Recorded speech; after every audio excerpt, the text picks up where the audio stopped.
Victoria has reported coronavirus case numbers in the 400s for the second day in a row. Home Affairs Minister Peter Dutton says it's time the Victorian Premier swallows his pride and accepts more Commonwealth assistance. Here's how Daniel Andrews replied to those comments.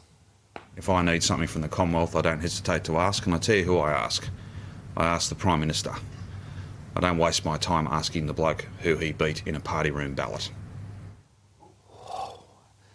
For more, we're joined by Peter Dutton and Deputy Opposition Leader Richard Marles. Good morning, guys. Morning, Carl. Morning, Richard. Peter, morning, Carl. Smackdown. Carlos, not at all. I think everybody around the country wants the best for Victoria. All of us have got family and friends in Victoria, and people are doing it tough. People had businesses that have now had to reclose. People have loved ones in aged care facilities, and the numbers speak for themselves. So the point I made yesterday was that we just want to provide whatever assistance we can to Victoria, and I hope that they accept it. You're insinuating, though, aren't you, that Victoria isn't accepting help?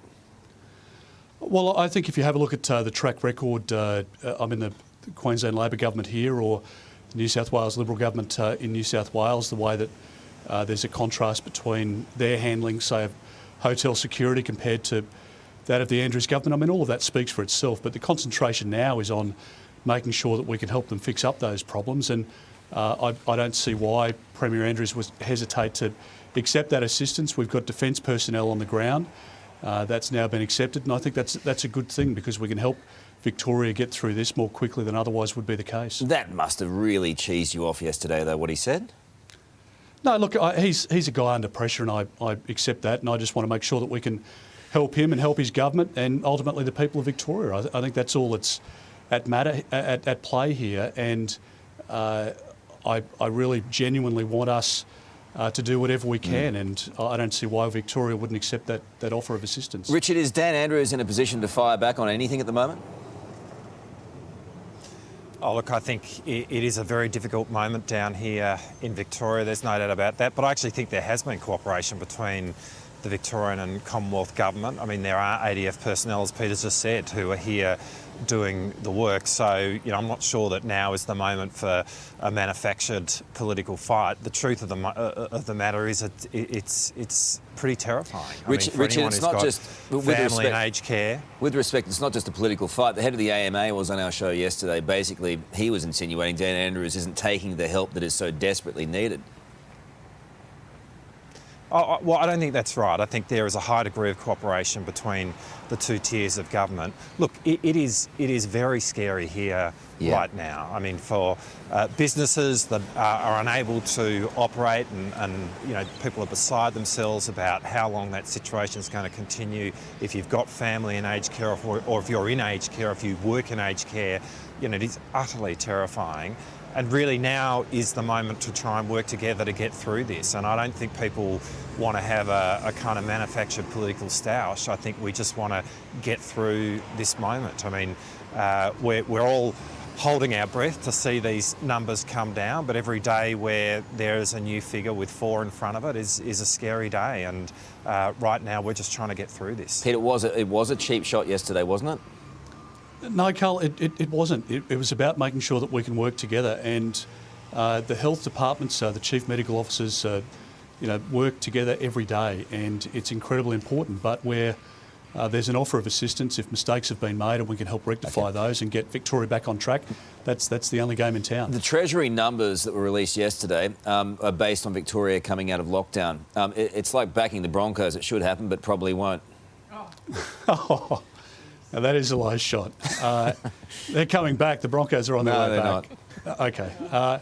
So, look, I think, Carl, I've completely lost my train of thought now. Oh, finally! You've upset me, Carl. You've upset me. I'm emotional. I'm emotional this morning. It is difficult, though, to base with any kind of certainty numbers on something that may or may not happen.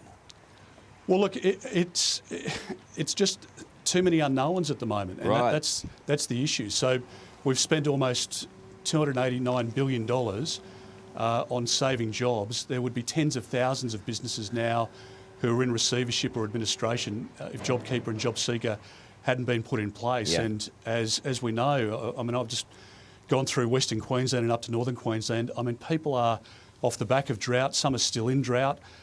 They've had this as a second blow. There are some tourist operators who only have a season for part of the year to try and make money to get them through the next 12 months. It's devastating for those families, for those workers, and it's you know, from our perspective, the desire to offer whatever we can to help those people through the darkest day of their life, the darkest year of their life is what it's about. OK, Richard, 1 in 10 Australians will be unemployed by Christmas. We learned this morning that up to 250,000 more might be unemployed by Christmas. They are catastrophic numbers. Are you prepared to accept changes to industrial relations? Are you prepared to accept tax cuts? Are you going to support all those measures? Well, firstly, we have been supportive of a government strategy, really, from the beginning of this pandemic, because we understand that to have paralysis, to oppose the government in this moment is the wrong thing to do. So we've been letting the government govern. If there is a concrete proposition in terms of tax cuts, you know, we'll have a good look at that. We've been actually calling for tax relief for Middle Australia for some time. Can I say, in terms of industrial relations, it is not a strategy going forward for unemployment to attack job security. You know, we actually need to hear from the government about what their plan is for jobs beyond the supply of relief, and there needed to be relief. Remember, this government actually wasn't going to put in place a wage subsidy. It was us asking for it, which saw it happen. Yeah. And it hasn't been a particularly well-targeted wage relief program. But beyond that, what is its strategy to actually create and build jobs in this country? Attacking job security ain't a strategy for that. And so we've got to hear the government on that. But you're right, catastrophic numbers in terms of unemployment, catastrophic numbers in terms of debt. I mean, this government, it's not just the biggest debt since in the post-war period. They have taken debt to a level that we haven't seen since the end of the First World War. But Richard, you can't criticise it. You can't criticise it if you've supported it.